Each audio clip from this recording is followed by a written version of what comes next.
আসসালামু আলাইকুম প্রিয় শিক্ষার্থীবৃন্দু। ষষ্ঠ শ্রেণীর ইতিহাস ও সামাজিক বিজ্ঞান সামষ্টিক মূল্যায়ন পরীক্ষা 2024 আজকে নির্ভুল সমাধান সম্পূর্ণ সমাধান নিয়ে তোমাদের সামনে হাজির হয়েছি। কাজ 1, চলো সহপাঠীকে জানি।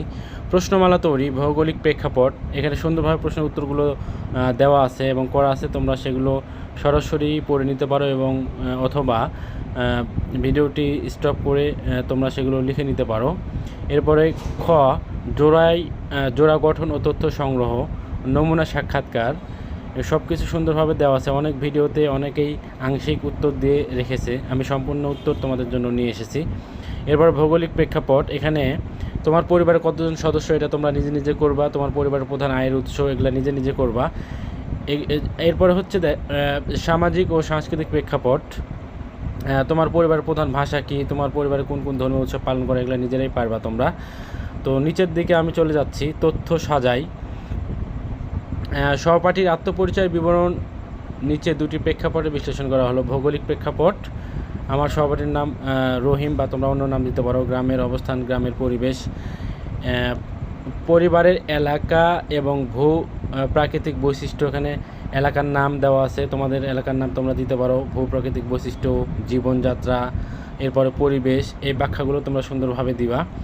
এরপরে ভাষা, সংস্কৃতি, এরপর হচ্ছে পোশাক, রীতিনীতি, পেশা, এগুলো তোমরা সুন্দরভাবে পড়ে নিবা এবং এগুলোই এরকমভাবে লিখতে পারো তোমরা।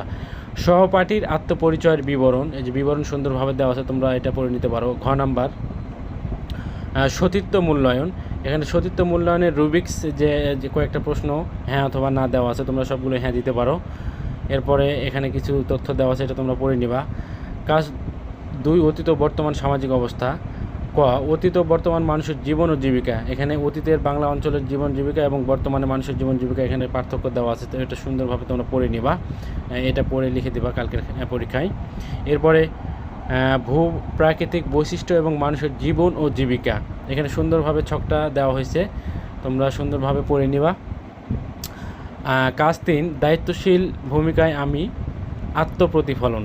আত্মপ্রতিফলনে এখানে কয়েকটা পয়েন্ট আছে। সহানুভূতিশীল হওয়া, মতামতের প্রতি শ্রদ্ধাশীল হওয়া, এরপর হচ্ছে ভাষা ও সংস্কৃতির প্রতি শ্রদ্ধা, এরপর হচ্ছে সহযোগিতামূলক মনোভাব, সম্প্রীতির পরিবেশ সৃষ্টি করা, সংঘাত এড়ানো, এরপর হচ্ছে সচেতনতা বৃদ্ধি,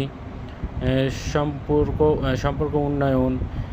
খ নাম্বার হচ্ছে দল গঠন ও আলোচনা, এখানে এগুলো তোমরা পড়ে নিবা সুন্দরভাবে। বৈচিত্র্যকে উদযাপন করা। 2 নম্বর, বৈষম্যের বিরুদ্ধে সচেতনতা বৃদ্ধি। 3 নম্বর, ভাষা ও সংস্কৃতি শেখার উদ্যোগ। 4 নম্বর, সমবেত কার্যক্রম আয়োজন।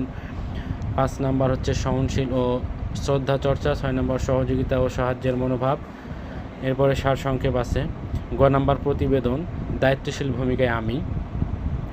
প্রতিবেদনের বিষয় এখানে দেওয়া আছে। 2 নম্বর হচ্ছে সমাজের নানা রকম আত্মপরিচয় মানুষের সাথে মিলেমিশে থাকার জন্য আমি কি করতে পারি তার একটা তালিকা দেওয়া আছে এখানে। আমি কি করতে পারি তালিকা থেকে যে কোনো কাজ কিভাবে বাস্তবায়ন করব তা এখানে সুন্দরভাবে বলা আছে।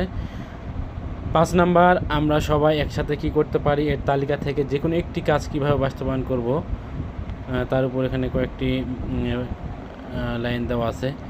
এই ছিল আজকের প্রশ্নের সমাধান। আশা করি তোমাদের ভালো লেগেছে। পরবর্তী সমাধান পেতে অবশ্যই চ্যানেলটা সাবস্ক্রাইব করে রাখবে।